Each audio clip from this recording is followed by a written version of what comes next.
ఇప్పుడే జీ5 app download చేయండి. చూడండి మీ ఫేవరెట్ టీవీ షోస్ ఎప్పుడైనా ఎక్కడైనా. మీ అందరికీ నేను అరచి గోల చేసినట్టే ఉంటుంది తాతయ్య. కానీ నా బాధ ఎవ్వరికీ అర్థం కాదు, అవసరం కూడా లేదు.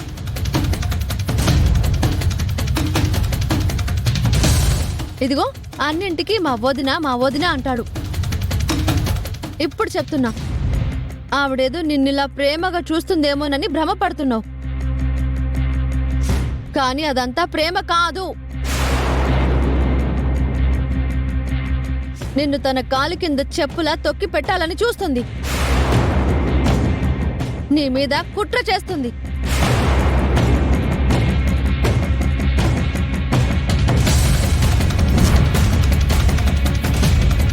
కుట్ర? అవును. మా ఆయనకి సపరేట్గా బిజినెస్ పెడితే ఆయన కూడా ఎదిగి మిమ్మల్ని మించిపోతాడని, అన్నింట్లో దాని మొగుడే గొప్పగా ఉండాలని మా ఆయన్ని తొక్కి పెడుతుంది. పిచ్చిదానిలాగా మాట్లాడుకు లోకేశ్వరి. బాబీ ఎదిగి తన కాళ్ల మీద తను నిలబడితే నీకంటే ఈ ఇంట్లో వాళ్ళకంటే ఎక్కువ ఆనందపడేది నేను.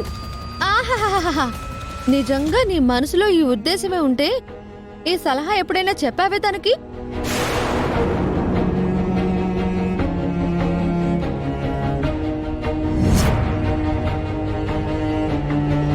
నీకేమైనా కష్టం వస్తే నేను చూసుకుంటానన్నావు, కానీ నీకంటూ పెళ్ళయింది, ఒక సంసారం ఉంది, రేపు పిల్లలు పుడతారు, బాధ్యతలు నీ నెత్తి మీద పడతాయి.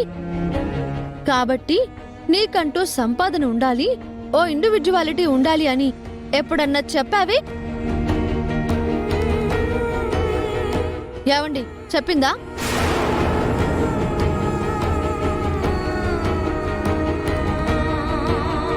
నా కడుపున పుట్టిన బిడ్డకి మావయ్య గారు తన డబ్బులు ఖర్చు పెట్టి బారసాల ఫంక్షన్ చేస్తున్నారు. తన సంపాదనతో కొని చైన్ బావగారు దాని మెళ్ళో వేశారు. మరి మా ఆయన ఏం చేశాడు అంటే, పోనీ ఏదైనా చెయ్యాలి అంటే చేసి చూడాలి కదా.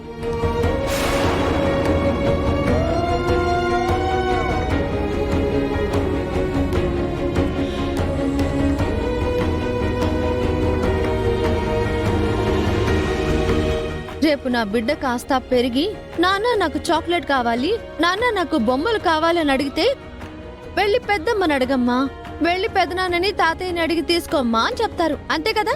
ఓసేయ్, నువ్వు నోరు మూస్తావా? మూస్తానత్తయ్య, మూసుకునే ఉంటాను.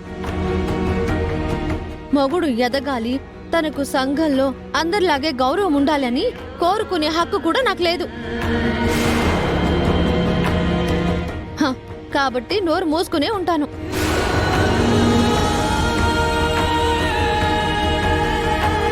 ఇలాంటి పరిస్థితి మనకు రాకూడదని, మీరో నేను ఎవరో ఒకరు మనలో ఉన్న టాలెంట్తో పైకి రావాలని, అప్పుడే మనకు గుర్తింపు ఉంటుంది అని చెప్పా. ఎన్నిసార్లు చెప్పినా మీ బుర్రకెక్కలేదు. ఇప్పుడు అందరూ వేలెత్తి చూపిస్తున్నారు.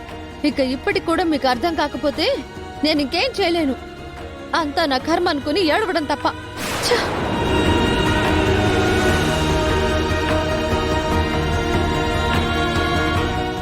జీ5 యాప్ డౌన్లోడ్ చేసి అన్ని ఎపిసోడ్స్ పూర్తి ఉచితంగా చూడండి.